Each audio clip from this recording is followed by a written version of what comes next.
Yeah, light this candle. Good morning, everybody. Um, I'm here with uh, Bernie, the Master Gardener, and I am Colby Pitts. I am the Florida Friendly Landscaping Coordinator for Hernando County, and this is our weekly virtual plant clinic. So, if you have any questions, whether you're watching this live or recorded, just put them in the comments. If you're watching it live, we'll answer them right now, or try our best to, at the very least. And if you're watching it recorded, you can leave them down there, and someone will try to answer your question when they can. Um, so, Bernie, as you know, it's really hot. It's really hot outside. And what does that mean for anyone trying to take care of plants, anything like that? Well, obviously, the this is the wrong time to be planting things. God's going to provide for us in the next 2 or 3 weeks. The rainy season should start, and if you're thinking about putting in some landscaping or adding some plants, uh, it would probably be prudent to wait at least until the rainy season Mm-hmm. starts. One other thing, mowing the lawn right now is probably not a good idea. If you got a bahia lawn, it's been dry long enough, uh, bahia looks all dead. But be sure, as Mm-hmm. soon as we get some rain, that little green stuff will pop right back up.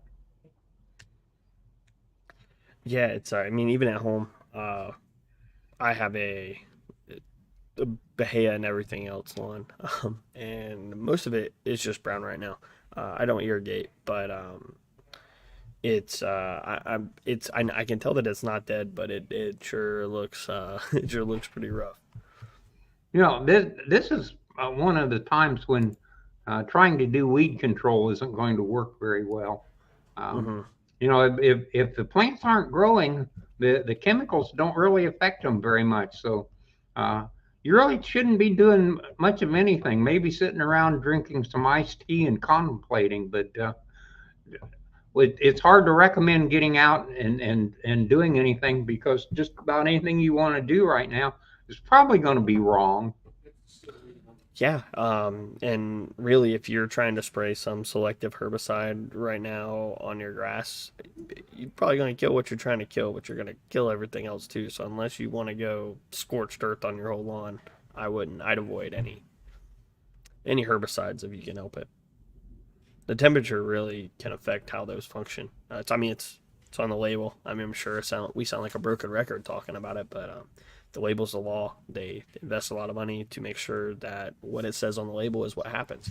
So be sure to refer to any herbicide, and that goes for fertilizer, any type of chemical, even if it's not in your lawn or garden. Just refer to the label, follow what it says. The people growing tomatoes right now, if you're growing cherry tomatoes, plum tomatoes, you're probably still getting some fruit. But if you're growing big tomatoes, uh, we've reached that nighttime temperature of more than 75 degrees, and the big tomatoes have ceased production. You're still getting flowers, but you're not getting any new tomatoes. And uh, as what will usually happen is about the first big rain we really get, all the tomato plants are going to be on the ground. So uh, your little cherry tomatoes, the little grape tomatoes or whatever, and the plum tomatoes, you can probably keep those going through the summer if you try hard enough. But boy, those big tomatoes, they are going to be done, done, done. So don't worry about it. That's if you're one of the new people from up north, that's what happens. And if you didn't plant them soon enough, uh, you know, you didn't really get much of a crop. It is so strange being from Indiana to find out that you plant tomatoes here in December. You know, uh, about the time the tomatoes are all done is about when we would plant them. So, uh, Yeah, it, you have it, to. Oh, go ahead, Bernie. Sorry. yeah, it's just kind of sad uh, that people have such different concepts and don't really have the ability to find out until it's too late. Uh, Mm-hmm. when you go buy a plant at any of the places, even the good nurseries, They don't come with a little sign that explains all the bad stuff. For some reason, they always point out the good things that are going to happen, and they just conveniently forget the bad stuff. So, uh, Yeah, you have to remember, especially if you're trying you're talking fruits and vegetables. The For a plant to produce a fruit or a vegetable, it's a very very large resource investment for that plant to do. It's by far the biggest resource investment that plant ever that it has. So if there's not enough, if there's something where, oh, if it produces big fruit, big vegetables, um, that would be a detriment to its health. It's not going to do it. They just won't, if there's not enough resources to go around, whether that be water, nutrients, whatever. Um, so your plants are going to avoid doing anything extra except for the bare minimum to stay alive, because the plant itself staying alive is going to rank up higher on that plant's priorities than making, for instance, a big old tomato. Those cherry tomatoes, because they're a lot smaller, are a lot less of a resource investment. So that's why some of those can keep going. But just something to remember, if especially in Florida where it's blazing hot for so much of the year, you have to yeah, remember that. that's really killer for some of the plants like peaches, for instance. Hmm. A peach tree up north where it gets plenty of chilled hours and not such a real long hot growing season does really good. But Hmm. here, you if you get 10, 12 years out of a peach tree, you've really done something. They just take a beating, and they're trying like mad. They do a great job of producing some truly good peaches. We really do grow good peaches in Florida. It's just that the timing has got to be just right. You have to have just the right variety. It's not a given like it is up north that tree's going to produce every year. So, uh, Yeah, it's kind of interesting how things like that work, where uh, we have like tropical plants people try to grow here that it gets too cold for, but then it's also too hot, and those are completely different functions. That keep that the reasoning why it's too hot or too cold. But like for instance, like you don't see a bunch of apple growers in Florida, and the same reason you don't see I don't know. Give me I'm blanking on a tropical fruit that's not going to grow here very well, but it gets too cold, it'll freeze over. well, Um, avocados are a real good there you go. example. We're right on the borderline. They're Hmm. It's not impossible, but you have to have a combination of factors. You have to have the right microclimate. You have to have the right plant. You have to have one that's got some genes that uh, give it the ability to go just an extra couple of degrees. It's Hmm. amazing how you know uh, uh, citrus. Uh, there are varieties that vary only maybe 2 or 3 degrees Hmm. in tolerance, and that 2 or 3 degrees means the difference between a tree that lives 30 years here or 35 years and one that dies in 4 or 5 years. So Yeah, I it, mean, it really is amazing that yeah, and the thing is you can do everything right. You can pick the right plant, you do everything correctly, and then we have a particularly bad frost. It doesn't matter. You can have a plant that would have lived fine, you know, 30 years ago, and would have flourished. But then now, just a couple degrees hotter, and you have a couple of degrees colder in the winter. Any of these climatic cyclic changes over time, and it just may not work. So there is a degree of luck. I'm just saying, don't get too down on yourself if you feel like you did everything right and it still didn't work. It well the might just 80s might not have been your day. the 80s were that way. We had 4 freezes in Florida in the 80s that we haven't had repeated since. So they hadn't had freezes like that for 30 years. Then they have 4 of them in the same decade, and that pretty much was the end of citrus north of Interstate 4. So, Hmm. uh, and then the little bugs and the diseases problem became the end of citrus south of Interstate 4. So, but they're working on some new trees. So, Hmm. eventually, hopefully, the citrus industry will come back because if nothing else, it slowed down the people moving in. It kept a lot of that land uh, as something other than houses. So, If you can make more money from selling the product of a land, maybe and make more than what someone would pay in rent, I suppose. growth is probably not all that bad as long as it's managed. But when you Yeah, have to it's got to be responsible. willy nilly, every piece of land that can possibly convert it into a home site is converted.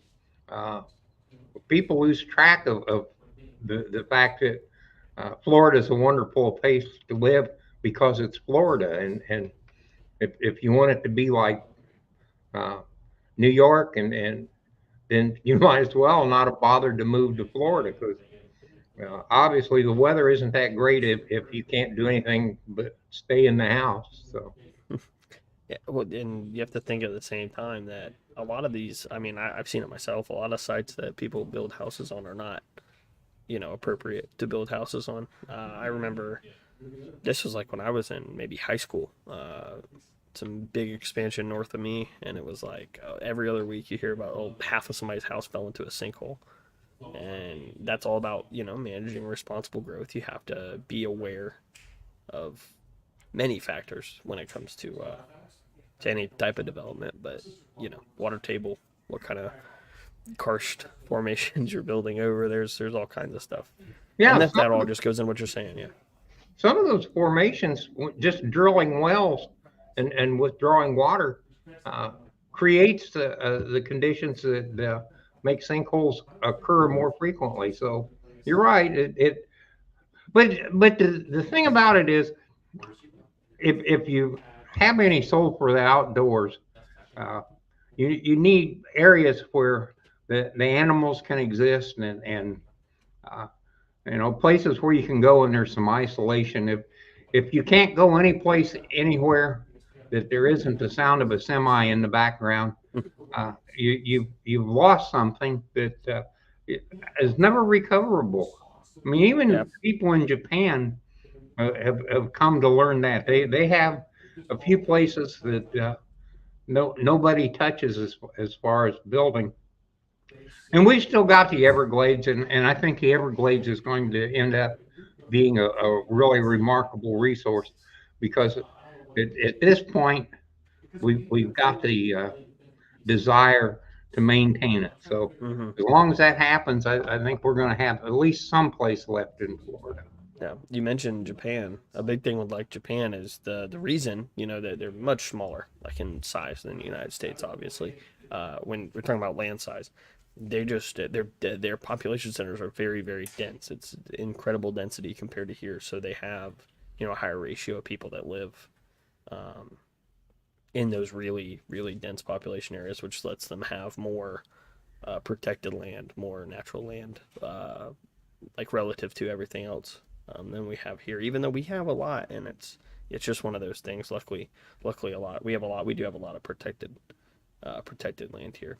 Something else that's super important. You mentioned, if you have a heart for the outdoors, making sure there's these isolated areas. You also have to make sure that there are corridors, animals able to travel between those isolated areas. One of the issues with the panther population here is they've been um, their gene pool has gotten so small and not healthy because they'll get isolated. They can't travel between, so you have no gene flow. You have a lot of inbreeding, and they end up not being very healthy, which is a huge reason why their populations have declined over time.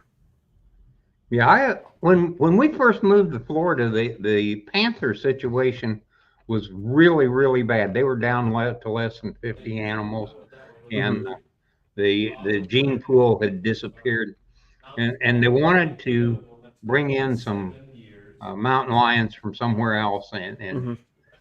interbreed them, and they were having trouble getting permission uh, from the feds to do it. That Hmm. if you did that, you would lose the uh, designation of a unique subspecies.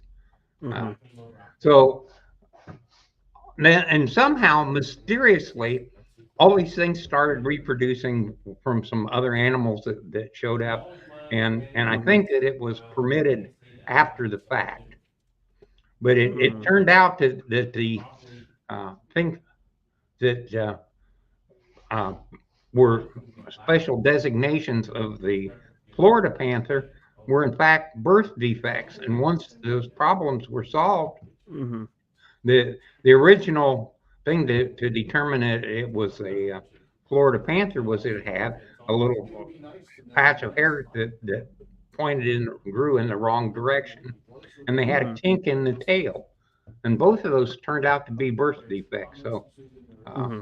now Yeah. it takes a DNA analysis to be sure which subspecies you've got. So I mean, I, but I it thought is that was very interesting too. it's super interesting, and it is. I think I haven't looked at it recently, but I do know that they are, slowly. That situation is getting a little bit better, and that's a lot. A lot of times, like I know that there's. Oh, I'm trying to think. There's a state program like the Green Corridor or something. I'm blanking on the details of it, but it's kind of they're like a wildlife corridor basically for not just panthers, but a lot of those species to be able to move around between natural areas. Um, Something that I like to bring up, if I'm ever doing a class and we're talking about FFL Principle 5, which is attracting wildlife, is you can kind of do that on a micro scale in your neighborhood. A lot of times, if you and your neighbors all kind of agree, like, hey, we can um, have an area that serves as almost a miniature wildlife corridor, and that'll attract a lot if you're someone who likes to see animals in your backyard. That's a really good way to do it by talking to your neighbors. Like, hey, if we, you know, um, coordinate a little bit on our plant choice, on the layering, on the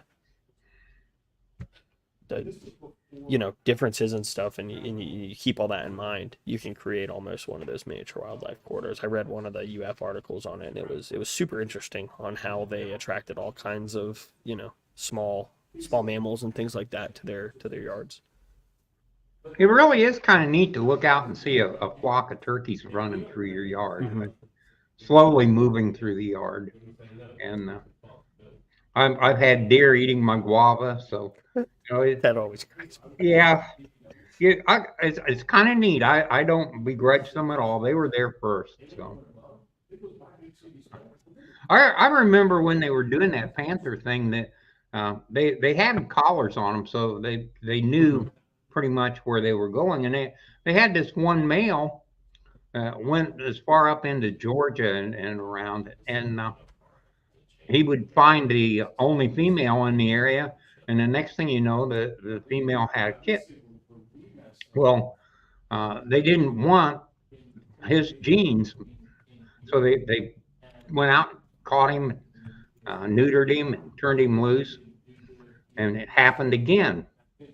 Ended up they neutered him 3 times before they got it successful. So uh, he was a very happy daddy and had little kittens everywhere. So uh, left to I their own, they do a pretty good job. If it wasn't for cars running over them, the mm-hmm. population would be doing pretty decent.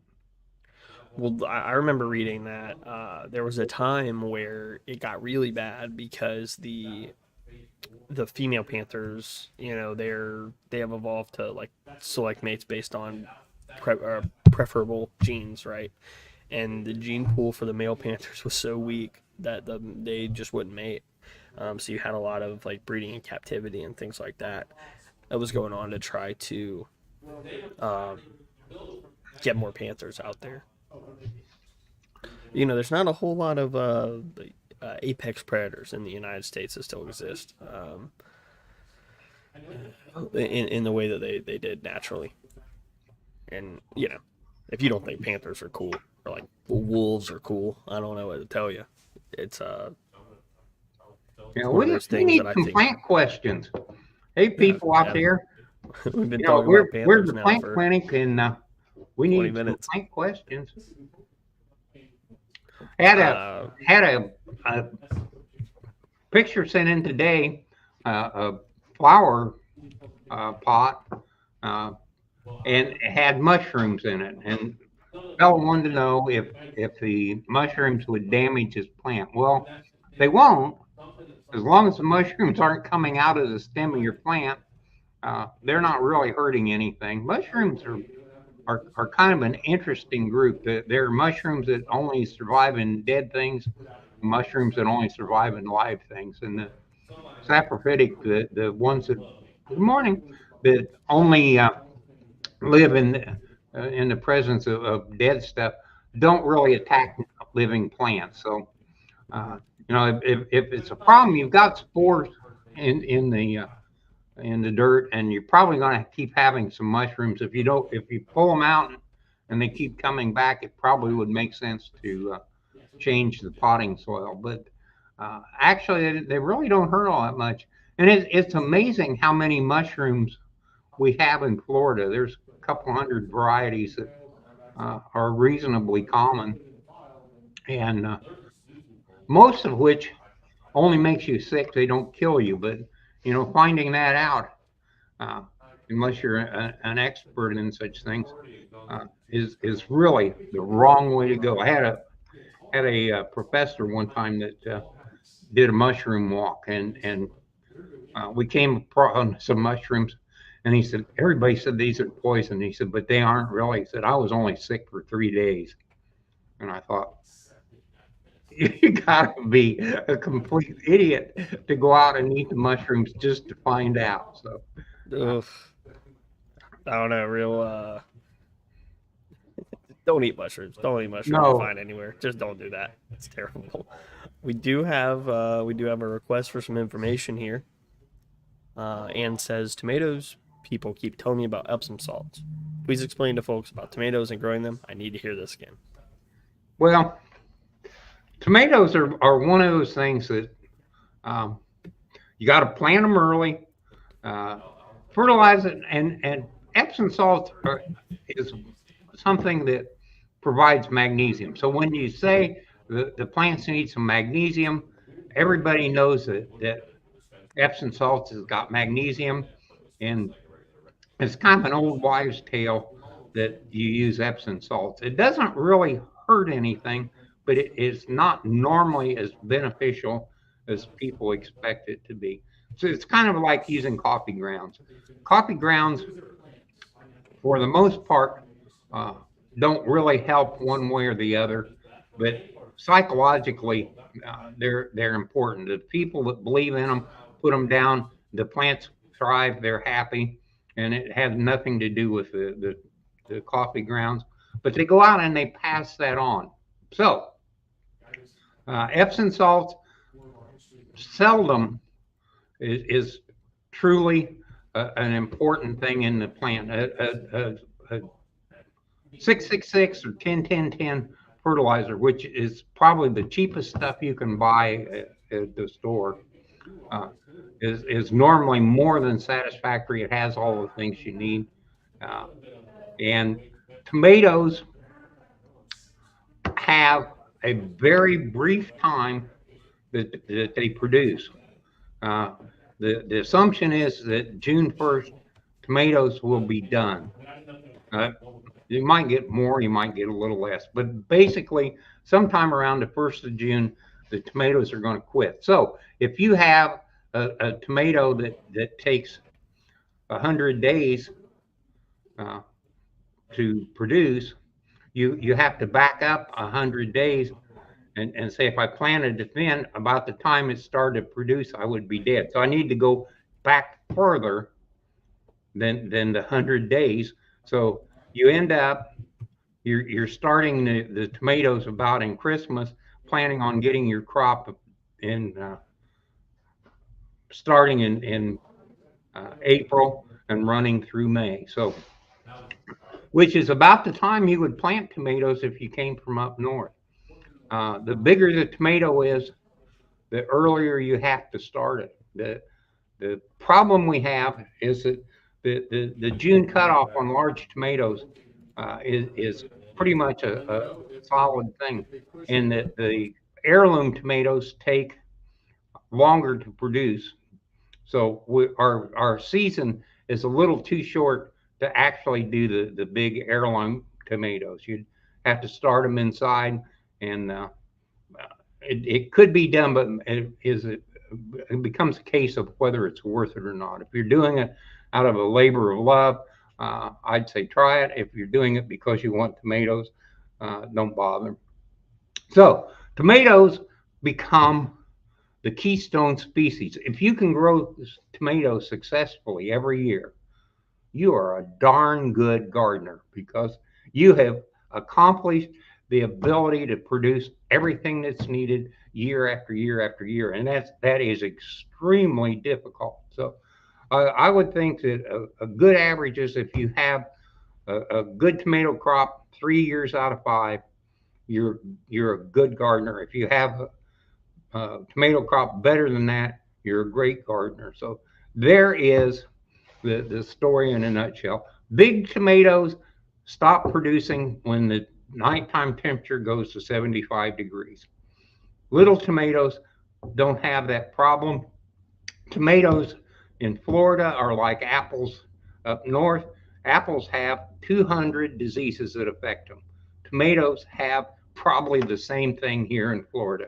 Between the insects, the fungal problems, the viral problems, the bacterial problems, and the physical environment problems that tomatoes have, it's amazing they even grow at all. But they are a neat product, and it's a good indication of where you're at in your gardening. So, everybody seems to have success once.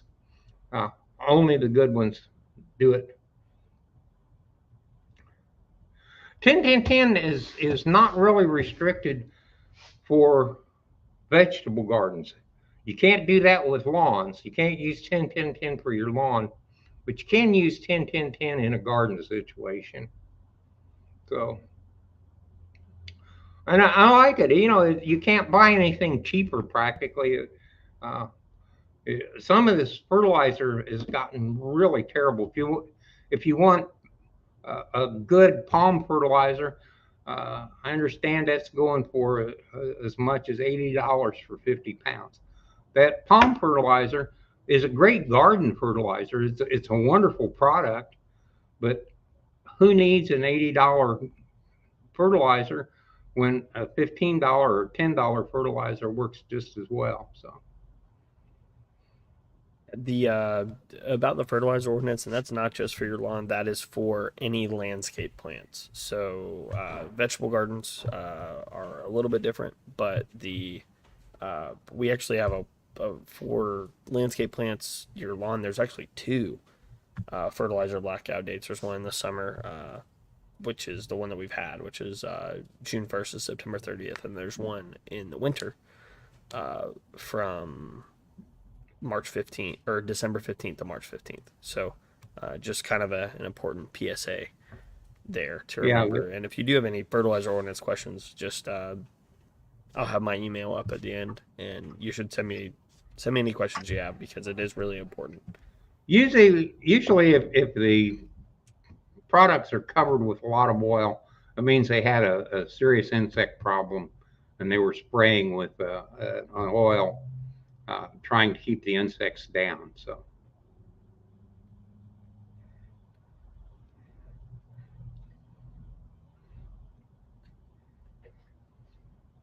Pam asks, would you entertain a citrus question? Had one this morning, and it was citrus greening. So I love citrus. It's my favorite thing. I'll tell you about citrus after. What is the citrus question?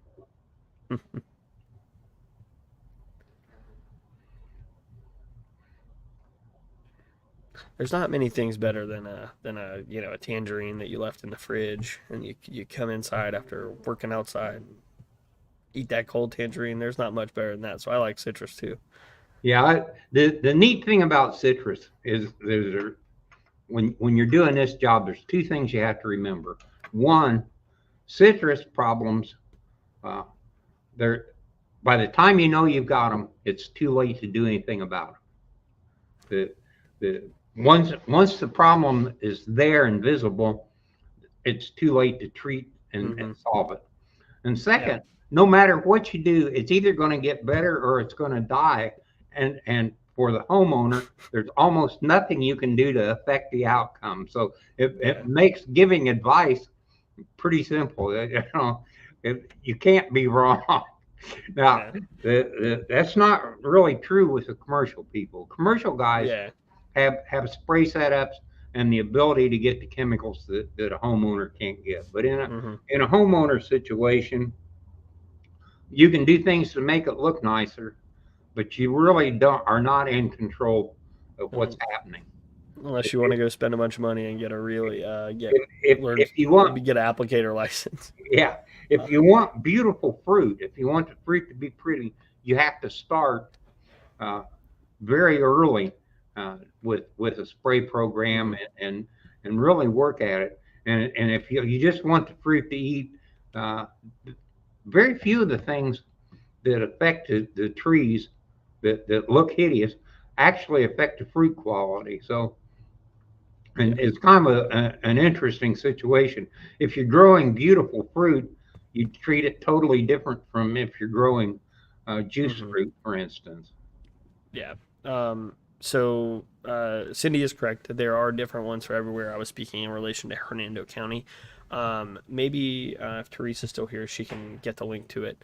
The FFL website has a interactive app that will tell you the fertilizer ordinances for your area, but be cautioned that the Hernando County one is not correct. I actually just tried to get that fixed this morning. I sent my connection up at the university our updated revised ordinance, but it has your county and municipality ordinances for the whole state. But moving on to Pam's citrus question, she says, I have 3 citrus trees. The leaves are distorted and have some black on them. That's really common, and that's insects. The the distortion is from insects, and the black is because the insects are producing a product called sooty mold.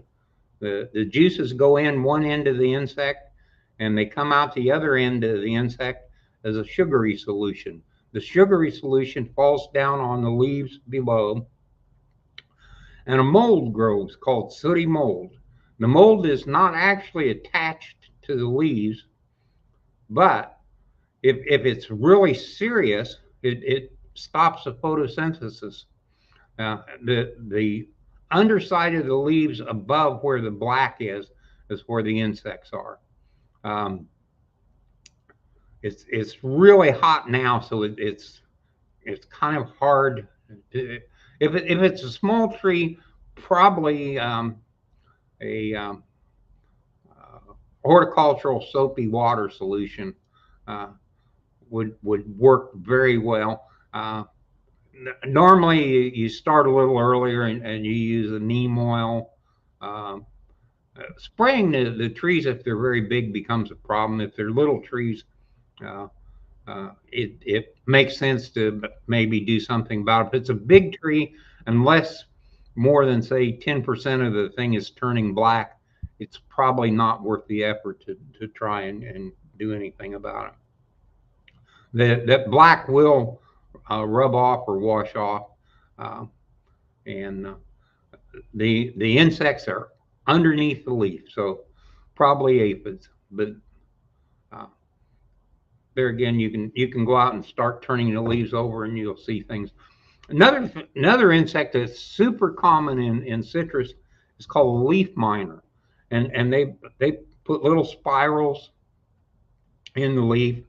Um, there's also an insect called a psyllid, and the psyllid comes out and bites the leaf, and it causes a little distortion point in the leaf. The problem with psyllids is that they carry citrus greening, and that's how the tree gets infected with citrus greening. Once it gets it, the leaves start having a lighter green effect. You look at the leaves, and the leaves, it's called mottling. The normal problem in a citrus, if you have um, nutritional deficiency, when you look at the mid vein of the leaf, the problems will be symmetrical. If it's yellow on one side of the mid vein, it's yellow on the opposite side of the mid vein, right at the same point.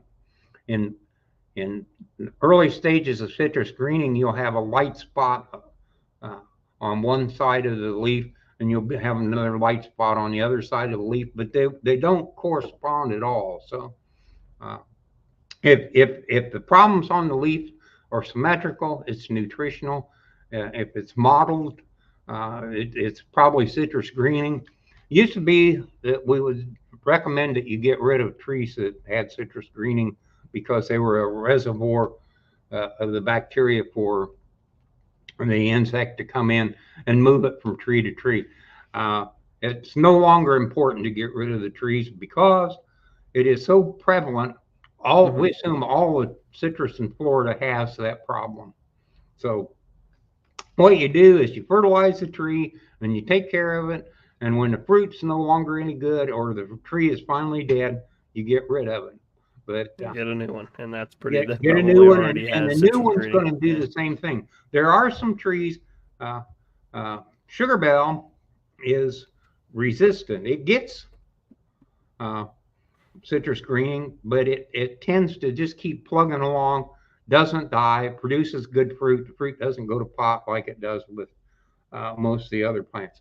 There are some other citrus varieties that will be coming out fairly quick that are also citrus resistant.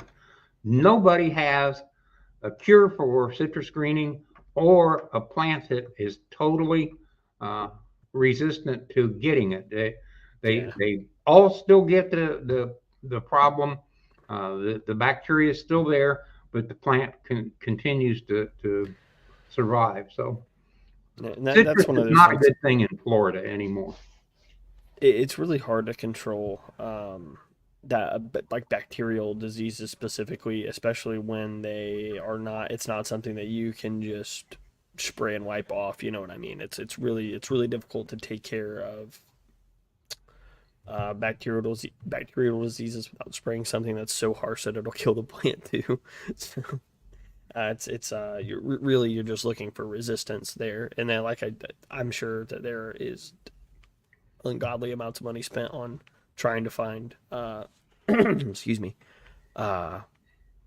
greening resistant citrus. Kind of moving forward a little bit. What is the best time to start your garlic, and what is the best variety to plant in Central Florida?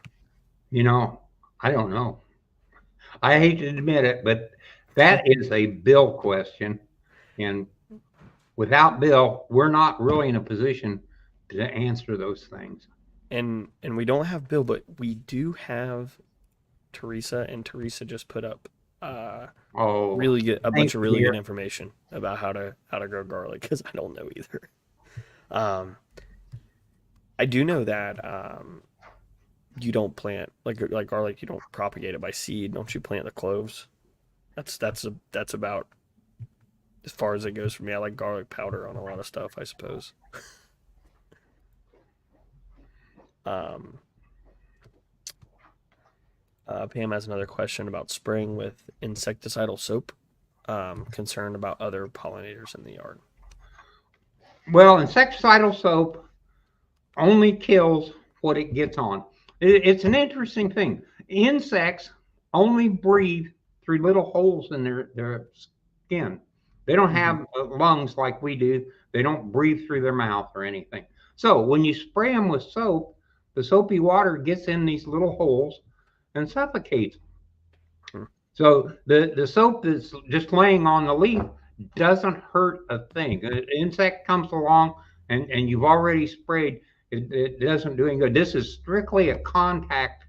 Yeah. This is not a chemical effect. So you have to have the insect there when you spray, and it does not hurt anything else. So the pollinators, if you sprayed them, that would kill the pollinators. It kills pretty much any insect, but it has no carryover, and it only gets what you spray. So if you're looking for aphids and they're on the bottom of the leaf, you spray the plant. The pollinators come by the next hour and take a look at things, not going to hurt a bit. It's not going to affect anything unless you spray it. So Yeah. The it's soap. it's probably the most insect friendly thing you can do because one, it doesn't require a low temperature or a high temperature to be effective. All it requires is getting it on the insect. And Mm-hmm. second, it damages absolutely nothing. So for people that are trying to do organic things or people that uh, really don't want Want to any avoid chemicals, chemicals. Yeah. man, is that is a great way, and it works wonders. If you've got roses get a lot of problems, um, and insecticidal soap cures 90% of the insect problem. You just get a little spray bottle, and when you go buy your roses, you spray, and if there's anything there, you zap them. You didn't hurt Mm-hmm. anything. You're not going to hurt any the pollinators that come by and get on the No flowers. pollution. It's It's a great, pretty. great It's a great product to product. use. Yeah. And it's the same way with the oil type products, neem Mm-hmm. oil and those kind of things. The only problem with the oil type products is that they tend to damage the plant Mm-hmm. if the temperatures are high. A lot of times people don't realize that the leaves are breathing on the plant. The leaves have little openings, little stomas that open up uh, during the day in the presence of sunlight, and they breathe and take in the carbon dioxide and make sugars in the leaves. Mm-hmm. So uh, if you have really bad weather and the leaf isn't producing anything, uh, nothing's going to get in. So if you remember that when you spray an insecticide or a herbicide, you're wanting to kill weeds. If they aren't growing, if it isn't sitting there with the leaves, it's going to get very good uh, Mm-hmm. use out of the insecticide. So uh, on a nice day when it's 73 degrees and the sun's shining and it just rained yesterday, man, that is the time to go out and attack the weeds. They're growing like mad. They've got the little pores open. The insecticide that you spray on them is really going to do something.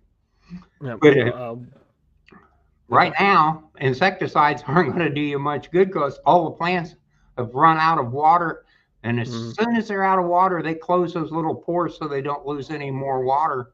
And they sit there and spraying for weeds right now is a waste of time. If you Mm-hmm. kill anything, you probably kill the grass too. So Yeah. They use those soap compounds and the oil compounds in a lot of herbicides on the commercial scale. So the soap is used a lot of times to prevent overspray because it coagulates everything together a little bit better. And the oil, you'll do like basil oil treatment. So you're just coating. We did it a lot with like coral ardesia. We coat like the whole thing, and that pretty much just it locks the plant off from being able to do anything except for taking the herbicide you sprayed on it. Um, they're really functional, but some of those, like I said, some of those chemicals are kind of nasty. But moving on a little further, and confirms that you plant garlic cloves, and says to make sure you let the garlic sit in the fridge for a few weeks to ensure it gets its chilling hours or it won't produce. I have some information. Our lovely Teresa has supplied me with some information. It says garlic is a Mm-hmm. member of the onion family and can be planted in Florida from late fall through early winter. So that's the planting time. Garlic doesn't produce a seed, so it's propagated by dividing the white bulbs into individual cloves. Look for soft-necked garlic varieties like artichoke or Creole that are well suited for Florida gardens. Water and fertilize your garlic on a regular basis and then harvest it when about half of the leaves have dried and bent towards the ground. Put the bulbs in a well ventilated spot with bright indirect light for a few days. When they're dry, cut off the leaves and store the bulbs in a cool, dark place until you're ready to cook with them. Man, that is so simple. I'm surprised I didn't know that, but you know, um, Pam says, thanks us, and used to tell my kids not to pick leaves off of plants because that was their little kitchen. It's their kitchen. It's their solar panel. It's the way they breathe. It's a whole lot of stuff. It's really leaves are super important. And what's funny is that's kind of why it's really important. Kind of connecting this to another important topic right now. Um, that's why we don't want to cut our grass so low, because blades of grass, those are leaves, and the more blade of grass that you leave, that's a bigger area for that plant to get the sunlight for photosynthesis, to breathe transpiration, and also um, they're like little solar panels. They're collecting all this energy. If you cut them off at the knees, you're not going to develop the other parts of the plant that rely on those leaves to be there. So you get a weak root system.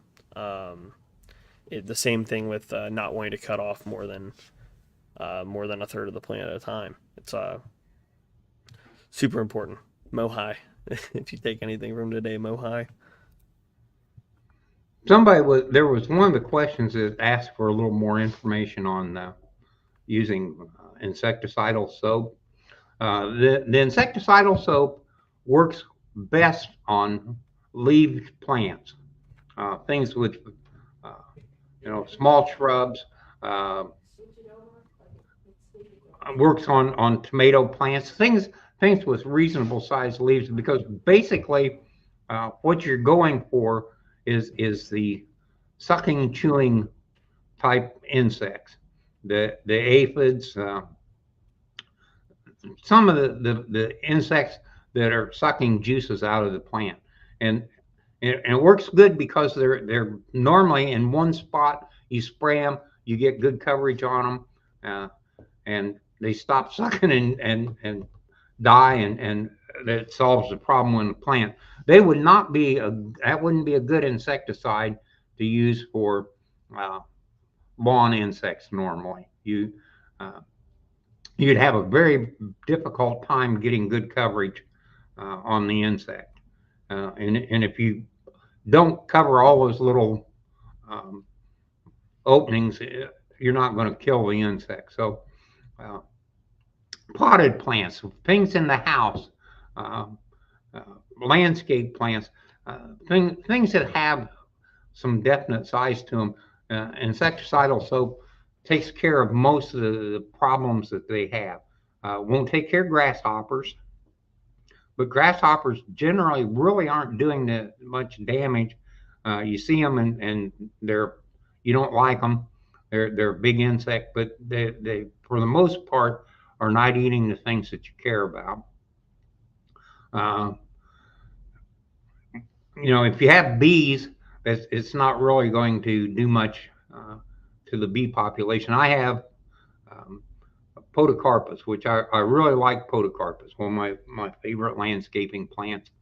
Uh, they attract bees like mad. That's I would not use uh, an insecticidal soap on podocarpus, because for the most part the insects that are there are not really damaging anything. So identify the insect that you're wanting to get rid of.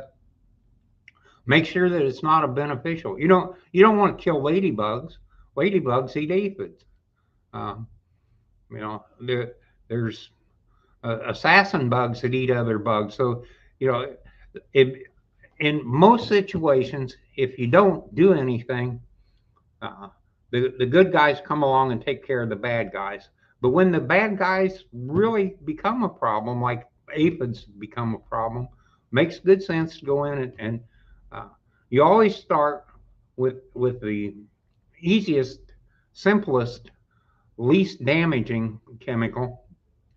You can use Sevin, and Sevin will work. You can use malathion. Malathion does a great job, but that's a sledgehammer to an aphid. So do you really need to start at the very top, or uh, can we go in and take them out, and it does no damage to the rest of the population in your property?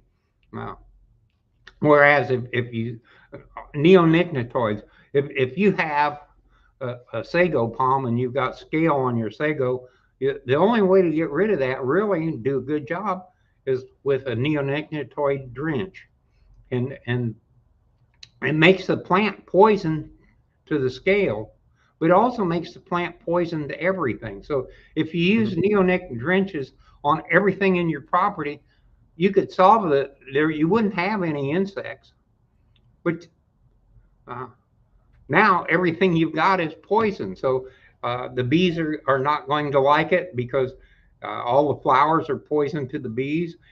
Things that you eat are now poison to you. So um, you have to be careful that you don't start at the top every time. That's uh, it's effective, but if you have a few weeds in the yard, you don't go out with Roundup because Roundup's going to kill all the grass along with the weeds. But if the only thing in your mind is I've got to kill the weeds, Roundup's sure going to do it. Hmm. Um, it's really important when you're, like Bernie said, to you don't need a sledgehammer for an aphid. You want to start at the bottom, and chemical treatments, especially harsh chemical treatments, should be your absolute last resort. Um, and that's not saying that we're against chemical use. We just want you to exhaust all other options because there's almost always some unintended effects, especially when those chemicals get a little harsh, a little on the more serious side. You can end up with all kinds of extra problems.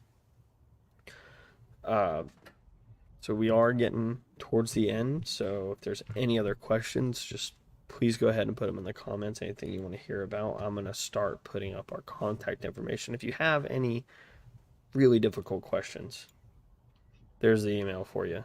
Email Dr. Bill, and he'll be able to answer anything you have. Or if you have any questions for Bernie on Thursdays, you can give him a call right here. Uh, and he'll be willing to help you. Please visit the Master Gardener Nursery. Open. The hours changed, I believe, for the summer. Is it what is it? 8:30 to 11:30 now, or 8 to 11? Something like that. Yeah, I mean, Yeah. So they're open a open little it bit late. earlier, close a little earlier in the summer, probably because it's so hot. Any watering rules questions, FFL questions, fertilizer questions, you can go ahead and send those to me. As for upcoming FFL stuff, if you visit this link right here, um, we have a couple events coming up. If you live in High Point, we're having a rainbow workshop for High Point residents on the 20th. And then on the 21st, we're having a rainbow workshop for everybody else at my office. So please feel free to sign up for those. You can, for the High Point people, you have to speak to your community manager. But for everybody else, you can visit this link. It's open right now to sign up. We also are having a speaker series, the first edition of which will feature myself and Dr. Lester talking about just some water conservation topics. You can find all that information at the link that I'm showing right here. Yeah, if you think that we did a good job today, make sure you let Dr. Lester know. And if you don't think we did a good job, uh, Dr. Lester will be back, and you probably don't need to tell anybody. So Keep it to yourself. yeah, I mean, We got off on the Panther tangent early. But after that, after we locked in, I think we were good the rest of the time. I think we stayed on topic. well, who doesn't like a panther? That's what I'm saying. Yeah. It's a good one to talk about.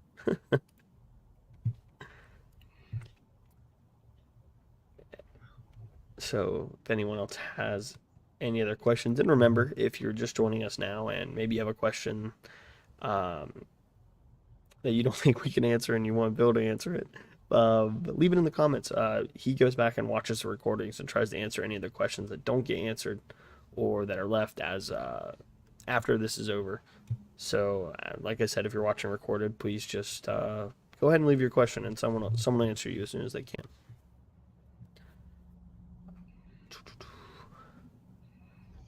Yeah. And Cindy says, "Thank you." Well, And I want to thank everyone who watches, especially those of you who come in every week just ready to ask us all kinds of stuff. Because if you didn't do that, we wouldn't be here. I know that, like, we know that this is a benefit to everybody, and we want it to continue to be that way. So, thanks everybody for coming in and talking to us. Thank you, Anne. Well, Bernie, you the have. thing that really makes this work is that we've got an audience that one understands uh, pretty much what's going on in Florida. And Florida really is a unique situation. If you're born here, you don't appreciate how much effort it takes to do things. You learned right off the bat, and you just do it, and it's great.